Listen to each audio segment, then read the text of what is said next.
Welcome, everybody. Good day.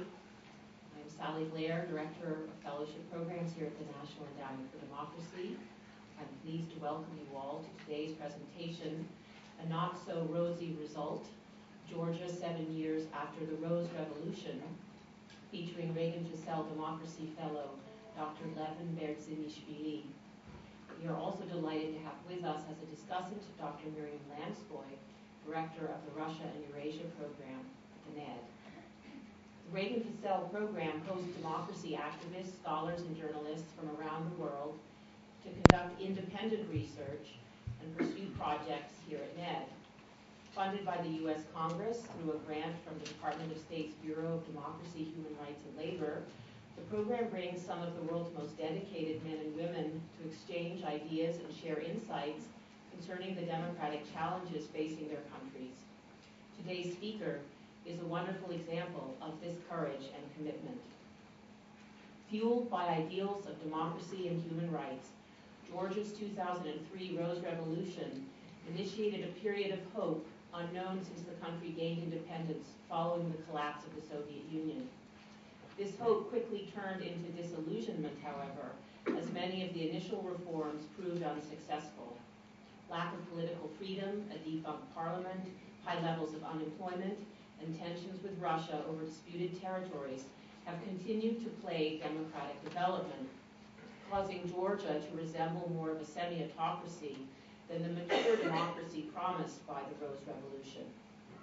The country's authoritarian legacy, traditional mentality, and strong nationalist sentiments remain key obstacles to democratization, and neither the current government nor the Georgian Orthodox Church, the most trusted actor in Georgian society, seem able to promote democracy and good governance. In his presentation, prominent Georgian politician and political analyst, Dr. Berdzenishvili, will explain why Georgia has yet to realize many democratic aspirations, including fair elections, healthy opposition parties, and a strong civil society, and offer recommendations on how to make progress towards these goals. Dr. Levan Berdzenishvili is founding president of the Republican Institute, a think tank focusing on civic education and democracy building in Georgia. Following his involvement in the establishment of the underground Republican Party of Georgia in 1978, he spent 3 years in the Soviet Gulag from 1984 to 87. Before and after his arrest, he had served as professor of classical philology at Tbilisi State University. In 2002, he helped to found the United National Movement of Georgia, along with future President Mikhail Saakashvili. From 2004 to 2008, he was a member of the Georgian Parliament, serving on the Committee for Education, Science, Culture, and Sports. He is the author of numerous books, including Human Rights and Georgian Culture, published in 2004. Dr. Miriam Lanskoy is director for the Russia and Eurasia Program at the NED. She has been watching politics in the Caucasus for 15 years. Before coming to the NED, she worked for the Institute for the Study of Conflict Ideology and Policy at Boston University, where she was awarded a doctorate in international affairs for her dissertation on the Russian and Chechen conflict. She has published articles in numerous journals and has appeared at conferences and panels to discuss developments in the region, including the PBS NewsHour. Now we will turn the floor over to Dr. Berdzenishvili, who will speak for approximately 35 minutes, followed by Miriam for about 10 minutes. If you have not already done so, please silence your cell phones. And I'd like to take this opportunity to thank staff members Melissa Aiton-Becknell, Xerxes Spencer, Jeffrey King, Jeff Kozlowski, Ryan Wilbur, and especially research associate Reagan Updegraff for their help in organizing today's event. Thank you.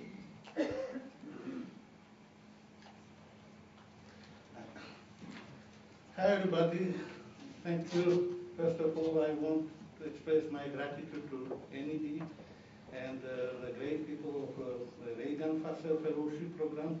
Thanks to Sally Blair, to Melissa Aiton-Becknell, Jessica Ludwig, J.J. Welling, Natalie Chang, Xerxes Spencer, Geoffrey King, and to Democracy Research center people, Alan Orland, Tim Myers, Anna Yurobina, Emily Logan, and Morgan Grimes. And of course, a special thanks to a very special guy. This is Reagan who was for me much more than assistant researcher. And thanks to all of you whom I met and who gave me both information and love. Thank you for coming here. I decided to divide my presentation into 3 parts. I want to explain that democracy is a choice of my country, a choice of Georgia. Though Georgians have long seen themselves as Western and democratic, there are some other forces at play. I will then discuss Georgia as a spotty democracy, somewhere between democracy and authoritarianism. Though the Rose Revolution raised democratic hopes in Georgia, now much of this hope is now lost. In conclusion, I will return to the choice before Georgia and offer some recommendations for those working to promote democracy in my country. So first of all, the choice before Georgia. When Georgia joined the Council of Europe in 1999, Zurab Joania, then head of Parliament of Georgia, said in Strasbourg, "I am Georgian, therefore I am European." This is the Georgian choice. This is historically based preference for most of us. We are the old Christian nation, and since Christendom is largely associated with Europe, even for Georgians, we want to be part of Europe. And since being European means being Democrat, now Georgians are affected to the idea of democracy. It is the idea to which we are committed. Our neighbors, they have a lot of resources. Russia has oil, gas, aluminum, etc. Azerbaijan, our closest neighbor, has oil. Armenia has a huge diaspora throughout the whole world. And we Georgians, what we have this commitment to democracy, a commitment that suits our national history, our culture, our customs, how we see ourselves. We do not have serious resources. We do not have gold, we do not have silver, but little manganese. But we have some water we can use, we have wine we can sell, and we have democracy what is not built. But if established, if really practiced, democracy could become a great source of wealth for Georgia. Georgia is a quite small country. Our population is 4.6 million. Our economy is small and not important for neighbors. But as Lucius Seneca said, "Patriam nemo amat quia magnas et quia sua." No one loves his country because it's great, but because it's his. So we love our country, our small country. We believe in our country, and we believe in democratic potential of Georgia. And Georgia has this potential because we had this Rose Revolution. This is proof. This is real proof of democracy, of potential of country. Democracy theorists describe Georgia as so-called hybrid system. What it means, it is not democracy, it is not full democracy, it's not even flawed democracy. It's so-called hybrid system. Hybrid system is in physics in dynamic system what flows and ebbs and flows exhibits with 2 dimensions with continuous and discrete dynamic behavior.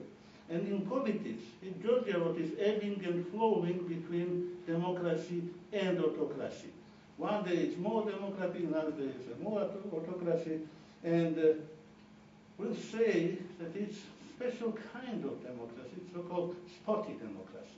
I have another term too. This is childish democracy, but I believe that it is some kind of democracy. Here we have democracy index for Georgia before and now. Democracy index is made by Economist Intelligence Unit, and it's made beginning from 2006. So we take 2 figures. One is before, this blue one, and red is now. Before means 2006 and now means 2010, December of 2010. You can see that nothing changed because after 2006. And to believe me that in 2004 was same, 2003, before the revolution, was absolutely same. Nothing is changing. Not overall score, not ranking, not electoral process or pluralism, not functioning of government, not political participation, not political culture of civil liberties. Everything is same. So I have this idea that Georgia, after 2008 elections, we had 2 elections in 2008, Georgia is even not considered as electoral democracy. When we compare Georgia's numbers with other countries for former Soviet Union, with Moldova and Armenia, we can see that Moldova is from same region, from former Soviet Union, is 65th in rank. It's so-called closed democracy, it's democracy, and Georgia has huge support, twice, 10 times, 20 times more than Moldova. From Europe, from the United States, billions are spent. And after this, Georgia is 103rd. And it's only one thing that Georgia is a little bit ahead than Armenia is. Maybe it's very important for Georgians, but it's nothing, because it's absolutely same. We have same position in democracy with Armenia, with Russia, and with Azerbaijan. And Moldova is ahead. Why? How it happened? How it's possible? If whole money the West had was spent in Georgia, no money, no big money was spent in Moldova, and now we are so not in good position. This is my question, how money were spent in Georgia?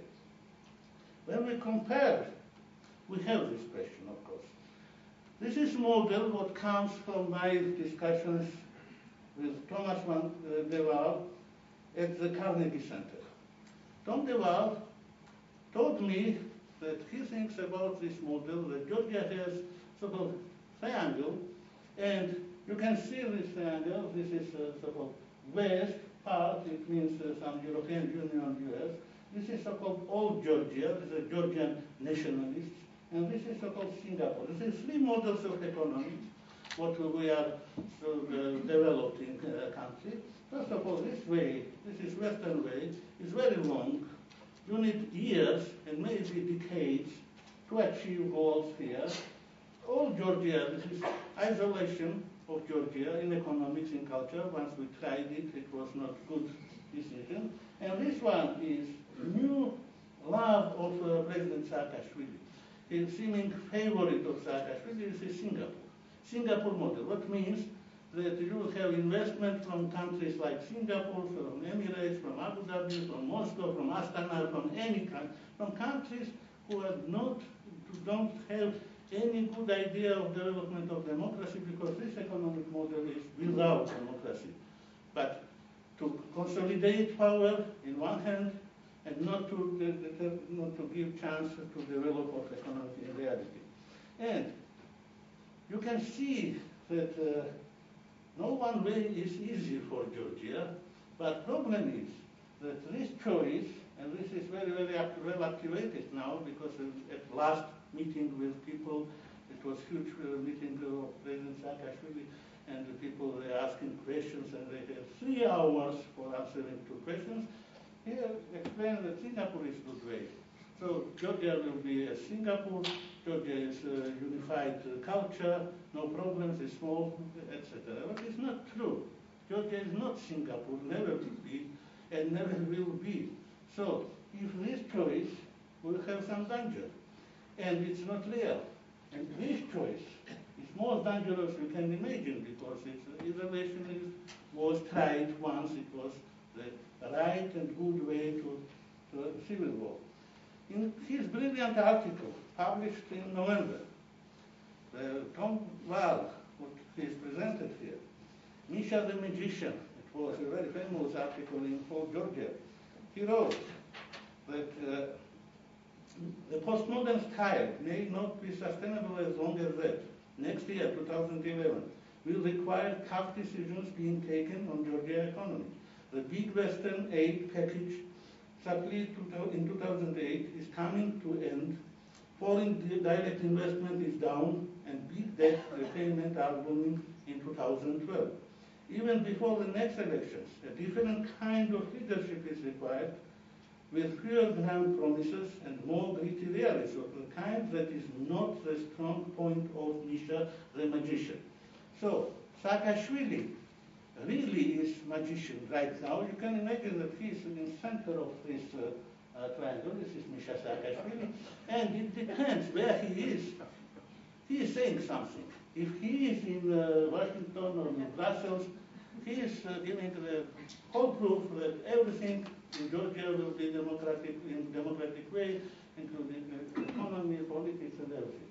If he is in Kutaisi or Mestia, he has so nationalist rhetoric, and he is good in this. And if he is in countries like Abu Dhabi, Singapore, or even Astana, he is praising this model. And I remember once he was in Beijing, he told us that China is the best model for Georgia. Secondly, it depends where he is in reality and what place he has. And this is end of this chance. I agree with Tom. Wow, it's impossible to do in 2012, in 2013. Now we have new date. He announced that 2015 is day he needed to, this time is absolutely needed to develop Georgia. I'm not sure he knows what it is, but now we have this new problem. Let me explain. Beginning from 2011, the financial crisis in Georgia is guaranteed. Money from the Western will dry out, and after then, from where will it come? All Georgia is not a choice. We tried this once.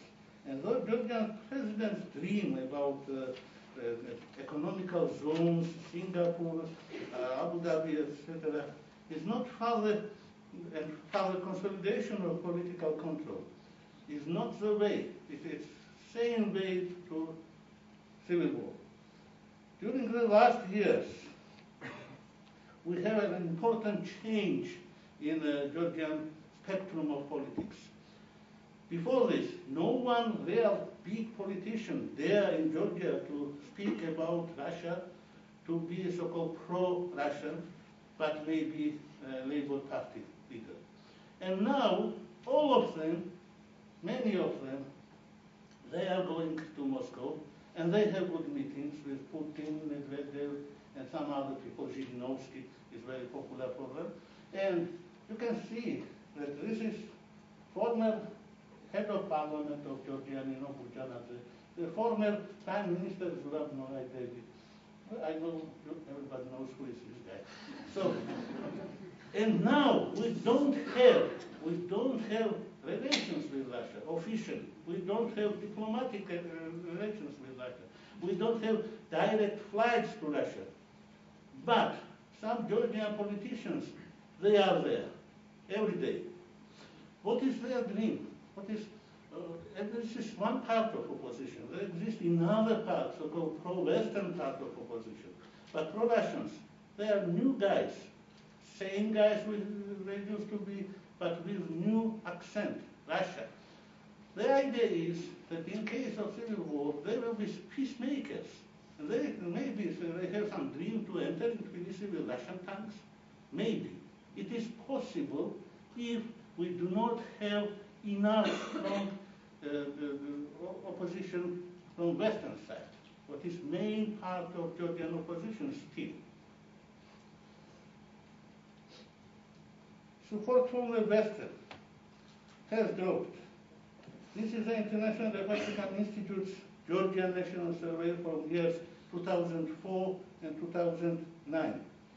As you can see, political support from NATO EU membership is decreased in society. You can see that answers fully support and somewhat support They are now less than it was used to be before, of course. But some way of force, strongly of force, this is now raising.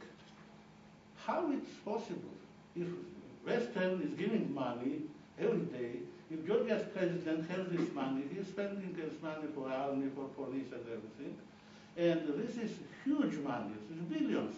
Last was 4 billion from United States and Europe.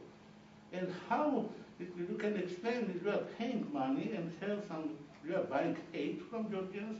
I'm not sure that it is a good idea to give money if something wrong happens like this one.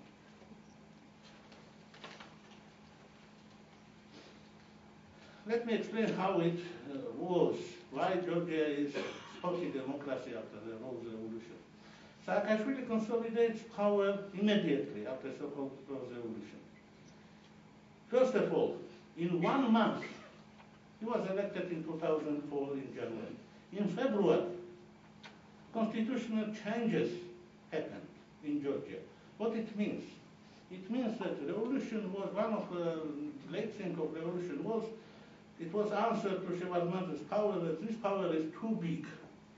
And after this, after the success of the revolution, Saakashvili told us that the presidential power is too small. He needs new changes in constitution to raise this control, to have more power. And what was done? It was done by parliament. What was not new parliament? It was parliament of Shevardnadze who gave these constitutional changes in 2004. So it was first step to betray revolution and revolutionary ideas. Breaking of the political coalition made the Rose Revolution possible. Happens in May 2004. And everything was consolidated in hands of one party. And even Saakashvili had the idea to control party lists of other parties, not own party. He was explaining to us who will be members of parliament from the Republican Party. We are allies, and I have this right, I am president. I will explain. I don't like this guy in the Republican Party. I like this one. It was his answer. It was absolutely same with conservatives. So this coalition was broken. And Saakashvili had a very good idea.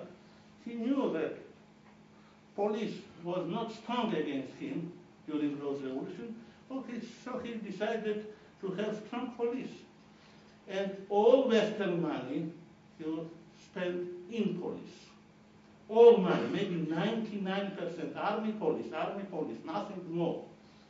Some money, of course, they took from themselves, and it's another thing, but the main part of Western money went on army and police. And we saw what it is good police. In 2007, protests were extrajudicial, because of extrajudicial killings and tightening political control. The result was great protest in Tbilisi street, in whole country. And it was much more number of protesters in the streets than it used to be during Rose Revolution. And what was answer? Answer was bullets, answer was gas, and presidential elections we never asked for. So it's very strange, but it was a unique way to consolidate power and to be in power for Saakashvili, so he resigned. And he won next elections in 2008. And it was a special moment in history of Georgia. Everybody knows that Saakashvili was not winner of those elections. He needed more than 50%, he had less than 50%. He announced it about 53%. Some civil society people helped him with this announcement. And it's so pity that the OSCE first say that it's true, and after 2 months they said that maybe 23% is not right in those elections. It's so strange. We have president who was never elected. In reality, it will be next second tour, and other guy will be with him in second tour. Maybe Saakashvili will win this second tour of presidential elections. But it will be in other country, it will be in other Georgia, it will be in other country, and I am absolutely sure that people who announced him as winner are responsible for war with Russia in 2008 as other people are responsible. Because you can't imagine what is the role of Saakashvili in this so-called good war for Georgia. This is war when he announced that we are winners in war. So the whole country was celebrated one day that we are winners. We are winners in the war with Russia. But now, after years, we know who is winner, who is loser, who is popular or not. But Saakashvili's popularity raised after this war, and it's normal. It's normal because everything was done in this way. Patriotic things, very, very nationalistic things. Gustavi, too, was giving us pictures of Russian soldiers who are stealing everything from Georgia, including some golden things, etc., etc. So it was a huge process. And then they announced on TV that Russians are very bad people. The Russian culture is nothing. Dostoevsky is not good, right? Etc., etc. It is politics. It is new politics toward Russia. Of course, in war, everybody is responsible for this war. Saakashvili, Putin, Medvedev, even our small nations, some guys like Tokoiti or people from Abkhazia. But I don't care about the people from other countries. I know that one of the most important guys who decided that political problems he can decide in military way, because now he has money, Western money, and he has tanks, and he has well-prepared people, soldiers from Iraq, from Afghanistan, and some Georgians who are ready to do it. He had this mistaken idea to fight Russians, to really fight Russians. So now what we have, this is result of not strong and not very good politics of President Saakashvili. First of all, in judiciary, all appointments are made by special executive committee, and Saakashvili and others, they have right to involve in this process, and they fire all judges they don't like. And one day, I used to be a parliamentary, they decided that 30 years even is not good for judges, 28 will be good. And the humorous idea was maybe 18 is good to be judged, but they don't have enough people for 30 years. So they decided that 28 is good. And they appointed 20 years old judges in the whole country, and they give away to others at home. All experienced people from judiciary system were thrown out from their positions. And it is very easy to dismiss judges. After this, when we have the court control, 100% court control, not only Saakashvili, any leader of national movement has an official right to take telephone, to call to judge, and to decide what will be in political processes. They are controlling whole police. It was first step of consolidation of power for Saakashvili. And Constitutional Court was moved in Batumi. I am from Batumi, this is my city. I'm very happy for Batumi. But after this, after Constitutional Court is moved from Tbilisi to Batumi, they have less than 40% of cases they used to have in Tbilisi.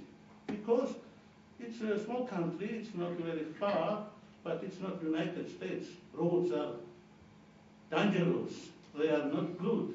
It's not easy to reach Batumi with any Constitutional Court case.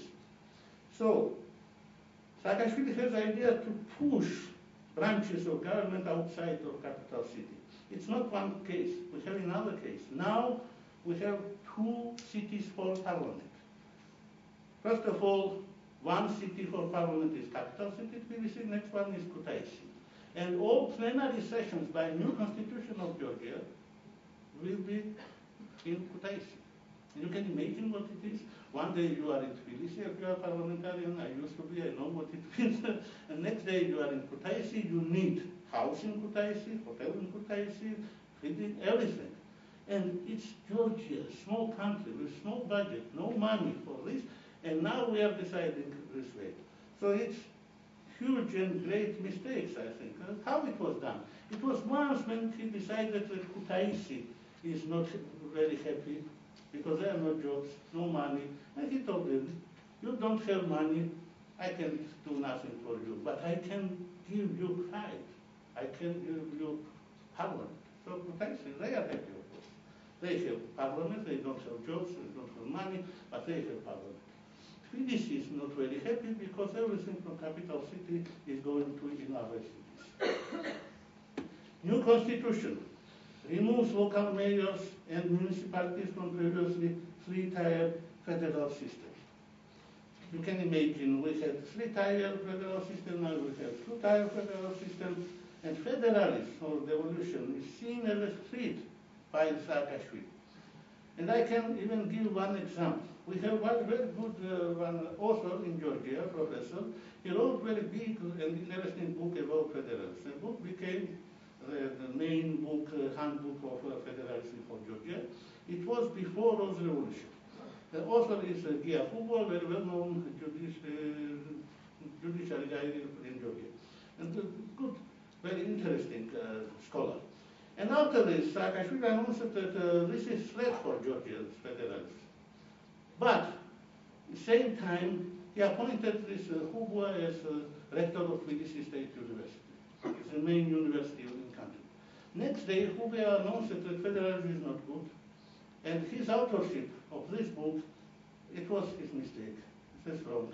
Now Hubo is not rector of university. Now he is giving information that federalism is good book and good idea. So you can imagine what it is, how seriously are things developed in Georgia. Despite opposition presence, people mainly vote for National Movement Party. And Saakashvili's rhetorical distinction between responsible and radical politicians is very, very common for Georgian so-called newspeak. It's from Orwell. We have newspeak. In newspeak, there are two kinds of opposition. If you are in parliament voting together with national movement, everything, you agree with everything, you are responsible opposition. If you are against, you are radical opposition. Now we have new words. One is a crazy opposition, official words. A crazy opposition, this is one part, incompetent opposition. If you are a good guy, you are incompetent. If you are a little bit against, you are crazy. And if you are very against, you are an agent of Kremlin. It's easy. It's very easy for Georgia. And this is targeting, punishment of opposition figures, accusation of espionage for Russia. Very easy in Georgia. Everybody was announced, including party leaders, including me. All of us, we are Russian spies. And it's no problem that we are not interrogated, we are not invited in police or in some area. We are not sentenced because in reality we aren't. But we are damaged. Our face, political face, is easy damaged. And the opposition has unequal access to money and media. That's absolutely true. And about media, I will say some more things.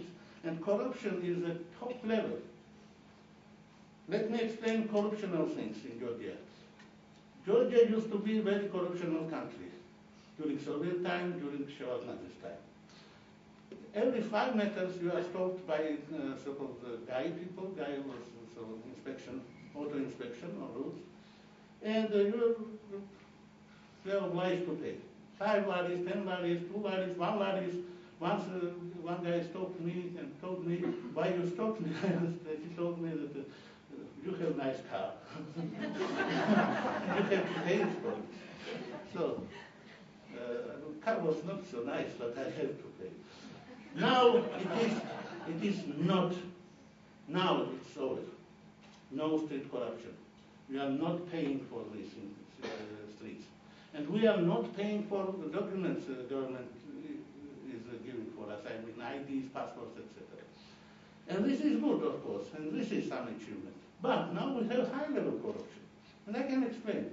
One guy who is committee leader in parliament owes money from many people, including me. 100, 200, etc. And he is multi-millionaire now. Another guy, I mean very high-level guy, is one of owner of Geobet, a huge casino conglomerate in Georgia. And guy is maybe second or third guy in the whole country. So last time in Parliament, one oppositional guy said that there is some corruption in high level. And Saakashvili asked, who is corrupted? Please give me one name, and I can give you many names. Saakashvili, Merabishvili, Pokelia, Tagamadze, whole government. All of them are corrupted. It's very interesting. All of them became millionaires right now. All have so-called triplets in best places in Tbilisi, etc. Civil society leaders, they became politicians. It is a common thing in former Soviet bloc countries, but in Georgia it was disaster for civil society because every guy who was more or less well known as civil society activist became minister or parliamentarian or head of security or something. Most foreign donors tended to support groups aligned with Saakashvili. And the result is general apathy. Let me explain in very, very few words what it means. OSI, George Soros Foundation, gave money, special money, for Georgian ministers as salaries during 2 years. The explanation was if they have huge salary, they will be not corrupted. Great idea, great idea. I can say that nobody in Europe or Western, they have huge salaries. And everybody, nobody is corrupted, of course. So it was ridiculous idea. Now they changed mind. Now they are giving money for the support of opposition too. But it was during years, because in 2004, it was announced that Georgia is democracy. It's a beacon of freedom. And we don't need money for democracy. And Western decided that maybe they don't need money. That's good. Because now Georgia is kept as democracy and we have money for other countries. So the result is general apathy of public. What about media? Media, private television is controlled by pro-Saakashvili forces. Nobody knows who is the real owner of any TV station. Here I have one of the best guests of this presentation. This is Lasha Tubushi, a prominent Georgian journalist and head of most important Georgian newspaper, Rosy. He's an editor-in-chief. So he was one of the guys who was very active questioning government, who is owner of the TV station, and now they are deciding that they have to answer on this question, but still we don't know who is owner of Gustavitu, who is owner of Imedi, real owners. And we know who is owner of broadcasting TV station, what is so-called former first channel of Georgia, governmental channel. And they are so pro-governmental, you can't imagine. I remember only Soviet time, and I remember only Vremya, a Soviet so-called high-level informational, cultural, and everything program. And now we have absolutely the same in Gustavitu, maybe. Like they used to be oppositional once. Gustavitu was oppositional during Rosy Revolution, Imedi was oppositional during 2007, but was shut down same days as they beaten people in the Tbilisi streets. And even some international or American radios are not so strong toward Georgian government. Somehow, when I hear some Radio Liberty in Georgian language, I remember some Soviet Union type radio voices, very optimistic and explaining only achievements of government in way of democratization of country. And what this result? We don't have money for schools and teachers. And the Ministry of Interior is involved in system of education, and police now enter in schools. Their name is mandatories, the special people prepared in police, and they are now, you can see them here, they are now people who are controlling schools, not curriculum, of course, not curriculum yet, but they are controlling everybody. Teachers, pupils, they can investigate, they can do anything. Now they have rights to bear some weapons with them at school. The main answer is that this is security issue. It's not true. It has nothing with security. All school directors are obliged to be members of a national movement. No one school director is member of another oppositional party. Everybody are happy with national movement if you are in school. And now we have these guys, and now we have special cliques where boys and girls have the idea to promote police, the idea of police. You can imagine what it is. I know what it is, and we can see how many they are in schools and how popular they are. His name is mandatory, is his name for those special guys. And if you give me one word, on not 35 minutes, but one word to describe Georgia's society, this one word is hypocrisy. Georgia is a deeply hypocrisy country. Everybody is believer, everybody is Democrat, everybody, but nothing, in reality, nothing happens. This is Batumi, my city. You can see what is this, the great things in Batumi. We have everything there. The great investments of Western money for hotels, for special things, etc. So Batumi is now nice city. I heard from some foreign people that this is some Las Vegas of Caucasus, or it's better than Florida, etc., etc. So I'm happy, of course. Batumi is Florida much better. If they mean foods, maybe it's even best place in whole world with Agari Khachapuri. But in reality, this is city. This is city with broken sewage system. And if rains, and in Batumi 300 days in a year is rain, it's rainy place. The population don't have drinking water. They have water in streets, they don't have drinking water. And this is another face of Batumi. This is face of Georgia.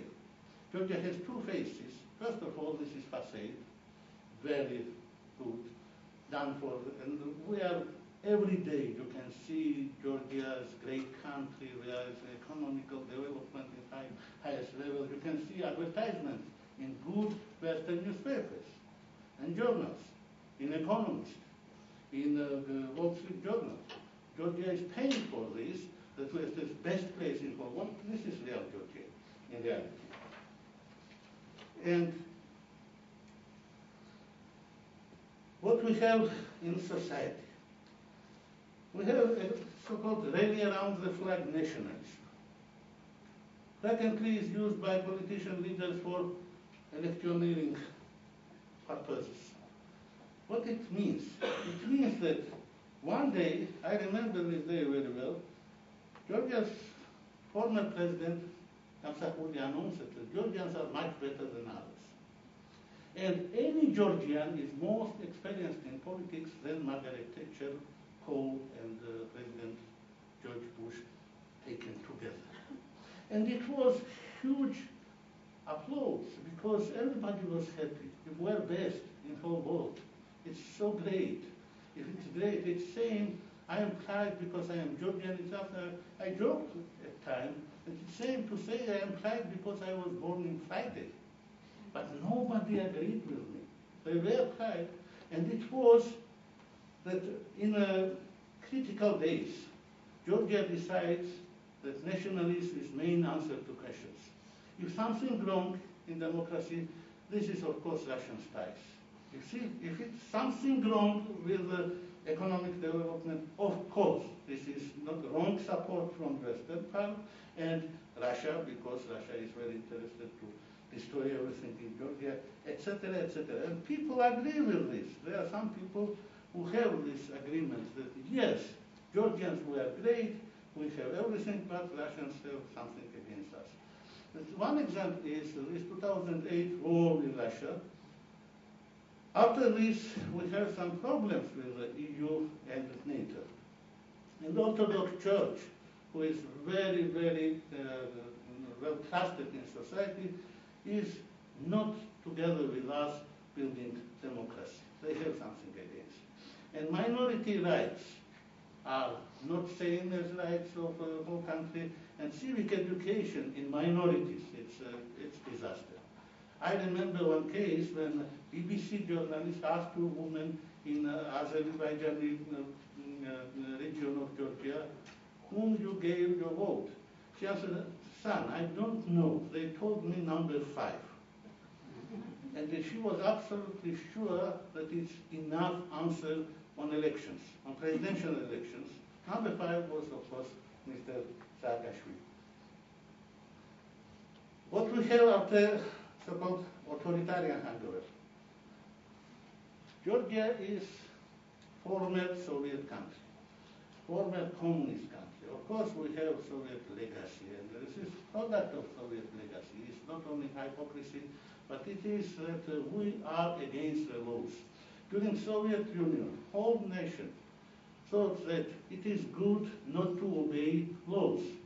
It's good because it's not our laws, it's not our culture, it's not our country even. It's invaders, it's Russians, it's Iranians, it's Turks, it's Greeks.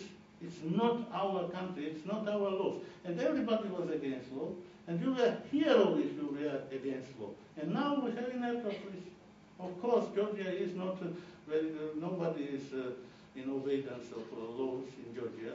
We have huge problem with education. I mean, any kind of education, but first of all, civic education. And now, Georgia needs a hero. Why Georgia's idea is to have a president who is handsome and tall? It's a very great idea. You know, some presidents, some very popular presidents, never have been chance in Georgia. I mean, President Havel, President Kaczynski, because they are not so tall. And it means that some cases, it is played politically. Once Saakashvili said that I'm better than Putin because he is short and tall. And it's real things for some Georgians. Real things is real life of Georgia. And better is to be minister or even deputy minister than to be parliamentarian, than to be even head of parliamentary committee. It's better to be minister. Why? At Soviet time it was saying, if you are minister, you are king, and if you are member of the Supreme Council, you are kolkhoznik, or you are a cook, you are not deciding nothing because you have to say about everything yes. So, conclusions. Let me see once again the so-called Tonval's framework.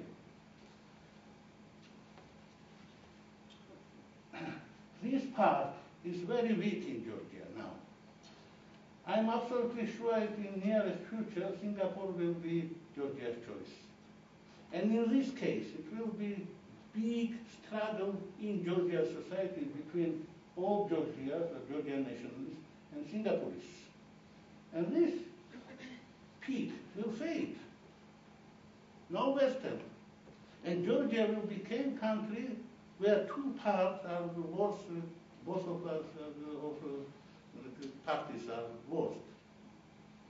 And the final result will be Georgia without Western choice, Georgia without own choice. And this will be some part of new empire of Russia. It's easy. Maybe this is disastrous and not good scenario, but it's possible.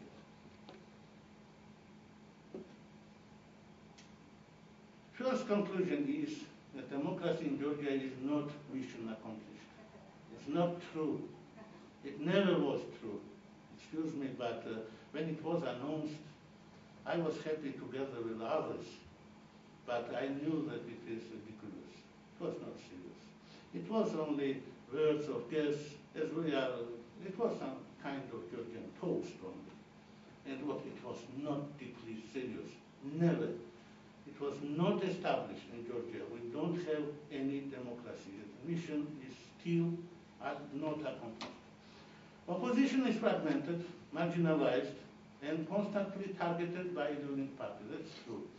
In Georgia now, opposition is very weak. In 2007, it was very powerful opposition, but in 2008, 2009, after the huge protests, opposition now is marginalized and very weak.